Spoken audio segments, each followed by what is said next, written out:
हाय, आपके साथ मैं हूँ Surabhi Sharma. India TV YouTube channel subscribe करिए, बेल आइकन दबाएं। नमस्कार, स्वागत है आप सभी का। मैं हूं सौरभ शर्मा और बस आधे घंटे का इंतजार और दुनिया की सबसे पावरफुल इमारत यानी कि व्हाइट हाउस में दुनिया के दो सबसे बड़े ताकतवर लीडर्स की मुलाकात होने जा रही है। आधे घंटे में भारत के प्रधानमंत्री नरेंद्र मोदी और अमेरिका के प्रेसिडेंट जो बाइडेन के बीच 1-to-1 मीटिंग होगी। मोदी और बाइडेन के बीच अफगानिस्तान, तालिबान और पाकिस्तान से लेकर चीन तक पर चर्चा होगी। इस मीटिंग पर बीजिंग से लेकर इस्लामाबाद तक सबकी निगाहें हैं। प्रधानमंत्री मोदी और जो बाइडेन की इस मुलाकात की लाइव कवरेज हम सीधा आपको अमेरिका की राजधानी वॉशिंगटन डीसी से दिखा रहे हैं। हमारे सीनियर एडिटर देवेंद्र पराशर इस वक्त व्हाइट हाउस के बाहर मौजूद हैं। लेकिन इस मीटिंग से पहले दोनों नेताओं की मुलाकात जो होने जा रही है उसमें कौन कौन से मुद्दे डिस्कस हो सकते हैं, और साथ ही देवेंद्र आपको यह बताएंगे कि इस मीटिंग के बाद जो कुछ सामने जाहिर तौर पर कहा जाता है उसके पीछे क्या कुछ हुआ होता है, उसकी पूरी अंदर की खबर देवेंद्र आपको बताएंगे। लेकिन एक खास रिपोर्ट पहले आपको हम दिखा दें और इससे आपको अंदाजा लगेगा कि इस मुलाकात की अहमियत क्या है।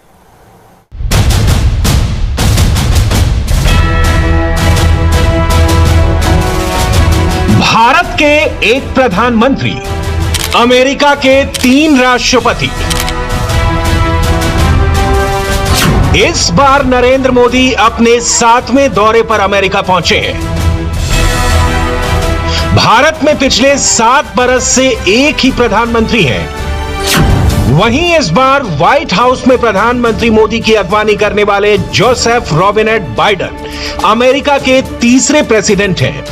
इससे पहले दुनिया के सबसे पावरफुल प्रेसिडेंट हाउस यानी व्हाइट हाउस में मोदी की मेजबानी अमेरिका के 2 और राष्ट्रपति कर चुके हैं। नरेंद्र मोदी को यह उपलब्धि इंडियन डेमोक्रेसी से मिली है, जिसमें जनता ने उन्हें लगातार दूसरी बार पूर्ण बहुमत से चुनकर प्रधानमंत्री बनाया है। वहीं अमेरिकी जनता ने अपने संविधान के तहत 3 अलग अलग प्रेसिडेंट का दौर देख लिया है, बराक ओबामा, डोनाल्ड ट्रंप और अब जो बाइडेन। व्हाइट हाउस में प्रधानमंत्री मोदी के मेजबान बन गए हैं। वैसे जो बाइडेन उपराष्ट्रपति के तौर पर 2 बार अमेरिका में प्रधानमंत्री के मेजबान रह चुके हैं। जो बाइडेन उपराष्ट्रपति के तौर पर व्हाइट हाउस में नरेंद्र मोदी के साथ वर्किंग लंच में शामिल हो चुके हैं। वहीं 2016 में जब प्रधानमंत्री नरेंद्र मोदी ने अमेरिकी कांग्रेस के ज्वाइंट सेशन को संबोधित किया था तो उपराष्ट्रपति के तौर पर जो बाइडेन ने ही अमेरिकी कांग्रेस की उस साझा बैठक की अध्यक्षता की थी। He has met President Biden on a number of occasions when he had visited the United States when President Biden was the then Vice President. I did mention earlier that they had met in 2014, and nobody knows that better than our ambassador who was here even at that time in a different capacity, that they had that President Biden had hosted our Prime Minister to lunch when he made his first visit to the United States in 2014. He had also he had also presided over the joint session of the US Congress that the Prime Minister had addressed in 2016. So there is already a certain amount of familiarity, understanding and friendship between the two leaders. The Prime Minister has spoken to President Biden on at least 3 occasions in November last year to congratulate him on winning the elections, in February and April this year. He has also been with President Biden in 3 summits, all of which were virtual. 2 of them were hosted by President Biden, the Quad Virtual Summit in March, the Climate Change Summit in April, and then they were together at the G7 Summit at Cornwall in the UK, but the Prime Minister had participated virtually on that occasion. प्रधानमंत्री नरेंद्र मोदी का style ऐसा है कि हर अमेरिकी president के साथ उनके रिश्ते पर्सनल फ्रेंडशिप में तब्दील हुए हैं। इस दौरान अमेरिका के रिश्ते भी नई ऊंचाइयों पर पहुंचे हैं, फिर चाहे वो बराक ओबामा हो या डोनाल्ड ट्रंप। बराक ओबामा और नरेंद्र मोदी ने मिलकर इंडिया को अमेरिका का मेजर डिफेंस पार्टनर बनाया था। डोनाल्ड ट्रंप और नरेंद्र मोदी की दोस्ती से भारत अमेरिका का डिफैक्टो मिलिट्री पार्टनर बना। अब प्रेसिडेंट जो बाइडेन और नरेंद्र मोदी दोनों देशों के रिश्तों का दायरा और बढ़ा रहे हैं। 2014 में नरेंद्र मोदी जब भारत के प्रधानमंत्री बने थे तब अमेरिका के राष्ट्रपति बराक ओबामा थे। दोनों नेताओं के बीच बहुत अच्छी केमिस्ट्री थी जो वॉशिंगटन और न्यूयॉर्क से लेकर नई दिल्ली तक दिखी थी। दोनों एक दूसरे को फर्स्ट नेम से बुलाते थे, एक दूसरे को फ्रेंड कहकर संबोधित करते थे। इंटरनेशनल डिप्लोमेसी में ऐसा बहुत बिरले ही देखने को मिलता है। प्रधानमंत्री के तौर पर नरेंद्र मोदी ने अमेरिका का पहला दौरा साल 2014 में किया, तब व्हाइट हाउस में मोदी की अगवानी बराक ओबामा ने की थी। बराक ओबामा के शासनकाल में प्रधानमंत्री नरेंद्र मोदी 4 बार अमेरिका के दौरे पर गए। 2015 में न्यूयॉर्क में संयुक्त राष्ट्र महासभा की बैठक के दौरान अचानक बराक ओबामा और नरेंद्र मोदी की मुलाकात हुई थी। वहीं बराक ओबामा के शासनकाल का आखिरी बरस यानी 2016 भारत और अमेरिका के रिश्तों के लिहाज से बेहद अहम साबित हुआ था। 2016 के मार्च महीने में नरेंद्र मोदी ने वॉशिंगटन में हुई न्यूक्लियर सिक्योरिटी समिट में शिरकत की थी। उसी साल जून महीने में प्रधानमंत्री मोदी बराक ओबामा के बुलावे पर वॉशिंगटन पहुंचे थे। जून 2016 में बराक ओबामा ने व्हाइट हाउस में पीएम मोदी के सम्मान में लंच दिया था। इसमें मौजूदा राष्ट्रपति जो बाइडेन भी शामिल हुए थे। प्रधानमंत्री के उस अमेरिका दौरे में इंडिया अमेरिका का मेजर डिफेंस पार्टनर बना था। बराक ओबामा के दौर में अमेरिका और भारत के रिश्तों में मजबूती का जो दौर शुरू हुआ है, उसे अब जो बाइडेन आगे बढ़ा रहे हैं। अमेरिका में कोविड-19 के प्रकोप के बावजूद प्रेसिडेंट बाइडेन ने प्रधानमंत्री मोदी को व्हाइट हाउस बुलाया। आप नरेंद्र मोदी की शोहरत और भारत की ताकत ऐसे समझिए कि व्हाइट हाउस में प्रेसिडेंट बाइडेन पहली इन पर्सन क्वाड समिट की मेजबानी कर रहे थे। इसमें अमेरिका और भारत के अलावा जापान और ऑस्ट्रेलिया भी शामिल हैं। इस क्वाड समिट से ठीक पहले बाइडेन ने प्रधानमंत्री मोदी के साथ 1-to-1 मीटिंग रखी। भारत अमेरिका का मेजर डिफेंस पार्टनर है। दोनों देशों के बीच डिफेंस सेक्टर में बहुत काम हो रहा है, चाहे आतंकवाद का मसला हो, क्लाइमेट चेंज का, या फिर चीन के प्रभुत्व को रोकने का। अमेरिका को भारत जैसे भरोसेमंद पार्टनर की सख्त जरूरत है। वहीं भारत के लिए चाहे तालिबान का मसला हो, पाकिस्तान से प्रायोजित आतंकवाद का, या सीमा पर चीन के साथ तनाव को खत्म करने का, इन सभी मसलों पे भारत को अमेरिका की मदद की जरूरत है। इसलिए दोनों ही देश एक दूसरे को नेचुरल एलाइज का दर्जा देते हैं। बाइडेन और मोदी की मीटिंग इस रिश्ते को नेक्स्ट लेवल पर लेकर जाएगी। जो बाइडेन ने नरेंद्र मोदी को व्हाइट हाउस आने का न्योता क्यों दिया? कोविड-19 महामारी के बीच दुनिया के 2 सबसे बड़े लोकतांत्रिक लीडर्स की 1-to-1 मीटिंग क्यों हो रही है? यह समझने के लिए आपको इस वक्त दुनिया के हालात पर एक निगाह डालनी होगी। इस वक्त पूरी दुनिया का ध्यान अफगानिस्तान और पाकिस्तान पर है। अमेरिका को अफगानिस्तान छोड़ना पड़ा है। 20 साल बाद तालिबान के इस्लामिक दहशतगर्द काबुल पर फिर से काबिज हो गए हैं। वहीं आतंकवाद पर पाकिस्तान का दोहरा रवैया जारी है। वो खुद को टेरर पीड़ित बताकर तालिबान जैसे आतंकी संगठन का वकील बना हुआ है। मोदी बाइडेन की मीटिंग में पाकिस्तान, तालिबान और अफगानिस्तान के शामिल होने का इशारा तो उसी वक्त मिल गया था जब संयुक्त राष्ट्र महासभा में अपने भाषण में जो बाइडेन ने इन मुद्दों पर लोकल पार्टनर्स को साथ लेकर चलने की बात कही थी। अफगानिस्तान से अपनी सेना वापस बुलाने के बाद अमेरिका और साउथ और सेंट्रल एशिया में इंडिया के साथ की सख्त जरूरत है। वहीं आतंकवाद से निपटने के लिए भी उसे भारत का साथ चाहिए। यही वजह है कि प्रधानमंत्री नरेंद्र मोदी के साथ मीटिंग में अमेरिका की वाइस प्रेसिडेंट कमला हैरिस ने खुद ही आतंकवाद और पाकिस्तान का मुद्दा उठाया। When the issue of terrorism came up, the vice president suo moto referred to Pakistan's role in that regard. She said that there were terror groups that were working there. She asked Pakistan to take action so that these groups do not impact on US security and that of India. She agreed with the Prime Minister's briefing on the fact of cross-border terrorism and the fact that India had been a victim of terrorism for several decades now, and all the need to rein in and closely monitor Pakistan's support for such terrorist groups. जिस वक्त Washington DC में प्रधानमंत्री मोदी और उपराष्ट्रपति कमला Harris की meeting चल रही थी, लगभग उसी वक्त अमेरिका के विदेश मंत्री एंटनी ब्लिंकन न्यूयॉर्क में पाकिस्तान के विदेश मंत्री शाह महमूद कुरैशी से मिल रहे थे। जाहिर है दोनों के बीच तालिबान, अफगानिस्तान और आतंकवाद पर चर्चा हुई। ब्लिंकन अमेरिकी सीनेट में पेशी के दौरान कह चुके हैं कि आतंकवाद को लेकर पाकिस्तान की भूमिका संदिग्ध रही है। अमेरिका अब पाकिस्तान के साथ रिश्तों को नए सिरे से देखेगा। ये जो अभी सेशन जो सारा चल रहा है डॉक्टर साहब, कल इम्पोर्टेंट डे है क्योंकि कल इमरान खान साहब भी वर्चुअल एड्रेस करेंगे और मोदी साहब ने भी करना है। तो इसका क्या कोई फायदा होगा? इस सारे सिनेरियो में पाकिस्तान के लिए मुश्किलात मजीद हैं या कोई फायदा भी होगा? देखिए, इस वक्त मुझे इस यूनाइटेड नेशन जनरल असेंबली के सेशन से लेकर अगले 6 महीने तक मुझे पाकिस्तान के लिए मुश्किलात नजर आती हैं। वो इस तरीके से कि मोदी साहब ना सिर्फ खुद आ रहे हैं, उनके साथ उनकी पूरी टीम आ रही है। जयशंकर साहब आ रहे हैं, उनके फॉरेन सेक्रेटरी श्रृंखला साहब हैं, वो भी उनके साथ आएंगे। और इसके बाद उनकी 1-to-1 मुलाकात होगी बाइडेन के साथ। उसके बाद फौरन क्या होगा कि उसके बाद क्वाड की मीटिंग होगी। 4 क्वाड जो उनका है, जापान, ऑस्ट्रेलिया, इंडिया और अमेरिका। और उसके फौरन बाद G20 समिट होगी। तो इस सिनेरियो में जो मैं देख रहा हूं कि आने वाले 6-7 महीनों का मैंने आपको शेड्यूल बताया है, इसमें सिर्फ एक काम इंडिया करेगा कि पाकिस्तान की फॉरेन पॉलिसी पाकिस्तान के लिए एक महाज बिल्ड करेगा। दुनिया को बताएगा कि देखें पाकिस्तान कितना दहशतगर्दों को सपोर्ट करता है। अपना बयानिया और केस स्ट्रॉन्ग करेंगे। आतंकवाद पर पाकिस्तान का डबल स्टैंडर्ड अब पूरी दुनिया के सामने एक्सपोज हो चुका है। पाकिस्तान के इस दोहरी चाल का शिकार अमेरिका भी हुआ है और इंडिया भी। इसीलिए मोदी बाइडेन की मीटिंग में पाकिस्तान, आतंकवाद और तालिबान टॉप एजेंडे पर है। पाकिस्तान के टेरर प्रेम ने पूरी दुनिया को डिस्टेबलाइज करने का ही काम किया है। पाकिस्तान के पाखंड से निपटने के लिए अमेरिका और भारत दोनों को एक दूसरे के साथ की जरूरत है। अमेरिका और भारत ने रिश्तों की ये मजबूत पायदान नरेंद्र मोदी के नेतृत्व में तय की है।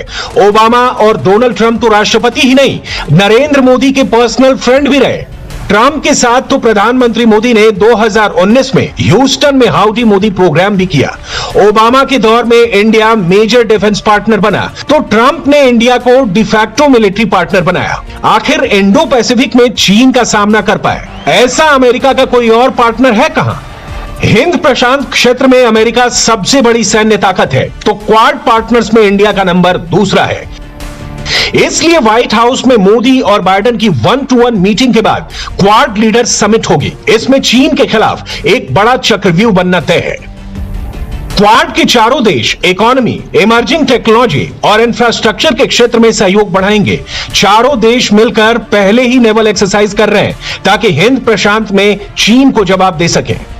अब क्वाड देशों की आर्मी के साझा अभ्यास भी शुरू होने पर सहमति बन सकती है। इसके अलावा चारों देश क्लाइमेट चेंज की चुनौती से निपटने के लिए भी मिलकर काम कर रहे हैं। I've just come from a meeting with one of my Quad partners, Prime Minister Modi, a dear friend and great friend of Australia. We've been working together for some years now. Today at our meeting we were able to agree some important new initiatives. At our meeting today we agreed to go forward with a low emissions technology partnership. A partnership that will focus on hydrogen development, ultra-low cost solar programs to support their energy transition. One of the key points we continue to make about addressing climate change is to ensure that we get the technology transfer from developed to developing economies. वहीं चीन की vaccine diplomacy से निपटने के लिए चारों देशों के बीच क्वाड वैक्सीनेशन प्रोग्राम पर पहले ही सहमति बन चुकी है। वैक्सीन पावर हाउस के तौर पर इंडिया पहले से ही दुनिया को कोरोना वैक्सीन की सप्लाई कर रहा है। On COVID-19, our nations have worked together. Early in the pandemic, India was a vital source of vaccines for other countries. When India experienced a surge of COVID in the country, the United States was very proud to support India in its need and responsibility to vaccinate its people. And I welcome India's announcement that it will soon be able to resume vaccine exports. प्रधानमंत्री मोदी की white house में Biden के साथ 1-to-1 meeting, उसके बाद quad leader summit. इन दोनों ही development से पाकिस्तान और चीन के बीच खलबली मची हुई है। एक तरफ जहां पाकिस्तान के प्रधानमंत्री इमरान खान को बाइडेन के एक फोन कॉल का इंतजार है, वहीं दूसरी तरफ व्हाइट हाउस में बाइडेन प्रधानमंत्री मोदी की अगवानी कर रहे हैं, उनके होस्ट बने हुए हैं। दूसरी तरफ क्वाड लीडर्स की इन पर्सन समिट हो रही है। जाहिर तौर पर इस बात को लेकर चीन के भीतर काफी खलबली है कि उसकी दादागिरी के खिलाफ बड़े देशों की मोर्चाबंदी मजबूत हो रही है। ओबामा, ट्रंप और अब जो बाइडेन, नरेंद्र मोदी 3 अमेरिकी राष्ट्रपतियों के साथ काम कर चुके हैं। इससे पहले सिर्फ इंदिरा गांधी ही थी जिन्होंने 4 अमेरिकी राष्ट्रपतियों का दौर देखा था। वो दौर शीत युद्ध का था। तो आज नरेंद्र मोदी के नेतृत्व में इंडिया नया वर्ल्ड ऑर्डर सेट कर रहा है। क्लियर है कि इस अमेरिका दौरे से मोदी टॉप ग्लोबल लीडर बनकर उभरे हैं।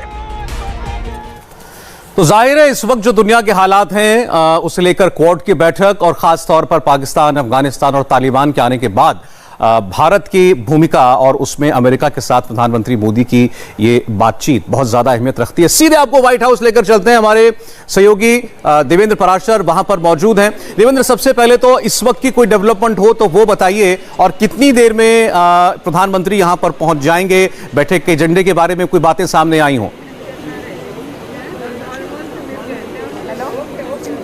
और सौरभ, सबसे पहले व्हाइट हाउस के ठीक सामने की तस्वीर में आपको दिखाऊं कि इंडियन डायस्पोरा की ताकत किस प्रकार से व्हाइट हाउस में प्रधानमंत्री मोदी जब अंदर बैठे रहेंगे बाइडेन के साथ, तो सामने की जो ताकत है वो यहाँ पे आप देख सकते हैं। किसी के सर पे तिरंगे का कैप लगा हुआ है।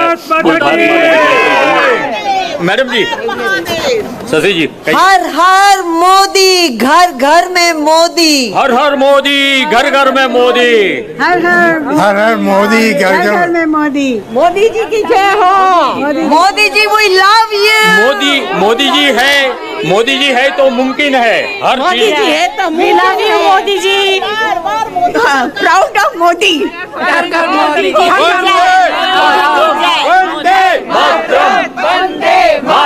भारत माता की जय, भारत माता की जय, भारत माता की जय, हर हर मोदी, हर हर मोदी, घर घर मोदी।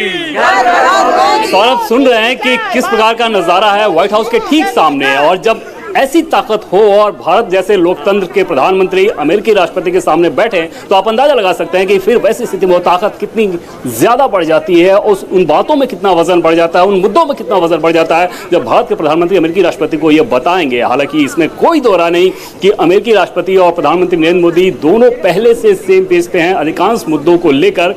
बाइडेन के राष्ट्रपति बनने के बाद बहुत सारे लोगों ने ये शंकाएं जाहिर करने की कोशिश की थी कि शायद ट्रंप के साथ प्रधानमंत्री नरेंद्र मोदी की जो नजदीकियां बढ़ गई थी उसका असर कहीं बाइडेन और प्रधानमंत्री नरेंद्र मोदी या भारत अमेरिका रिश्ते पे कोई ना पड़े। लेकिन ट्रंप के साथ कोई नजदीकी नहीं थी, बल्कि प्रधानमंत्री नरेंद्र मोदी मतलब भारत और अमेरिका के बीच रिश्ते में बहुत ज्यादा नजदीकी थी, और वही कंटिन्यूटी अभी भी दिख रहा है। कमला हैरिस उपराष्ट्रपति के साथ जब प्रधानमंत्री नरेंद्र मोदी की मुलाकात हुई थी सौरभ, तो ये बहुत दिलचस्प बात है भारत के लिहाज से, दुनिया के लिहाज से, आतंकवाद के खिलाफ जो सोचते हैं उनके लिहाज से, और पेट में दर्द होने वाली बात है पाकिस्तान के लिहाज से, क्योंकि कमला हैरिस ने खुद ये माना कि उन्हें सब कुछ पता है कि आतंकवाद को लेकर क्या कुछ किया जा रहा है, पाकिस्तान में क्या कुछ चल रहा है। और वहां पर आप अंदाजा लगा सकते हैं कि जिस क्रॉस बॉर्डर टेररिज्म की बात भारत बार बार कहता है, उस बात को लेकर बाइडेन प्रशासन भी किस तरीके से पूरी तरह से अवेयर है। और ऐसे में उम्मीद की जा सकती है कि जो इमरान खान एक फोन कॉल का इंतजार कर रहे हैं जो बाइडेन का, वो फोन कॉल अगर जब जाएगा तो किस प्रकार का जाएगा। हालांकि निश्चित तौर पे अमेरिका के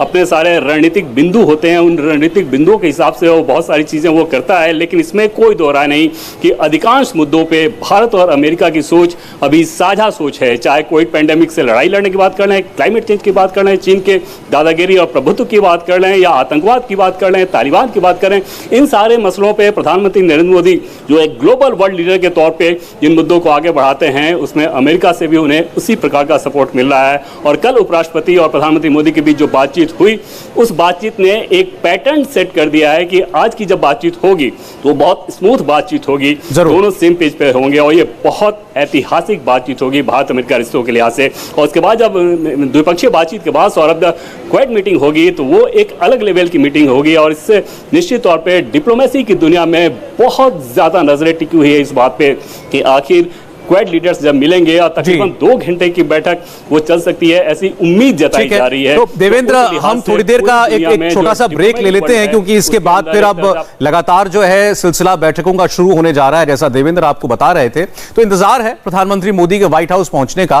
पूरी दुनिया की नजर 2 महाशक्तियों के बीच होने वाली इस मुलाकात पर लगी है। 5 मिनट का छोटा सा ब्रेक। मोदी बाइडेन की इस मुलाकात की नॉन स्टॉप कवरेज के लिए बने रहिए इंडिया टीवी के साथ।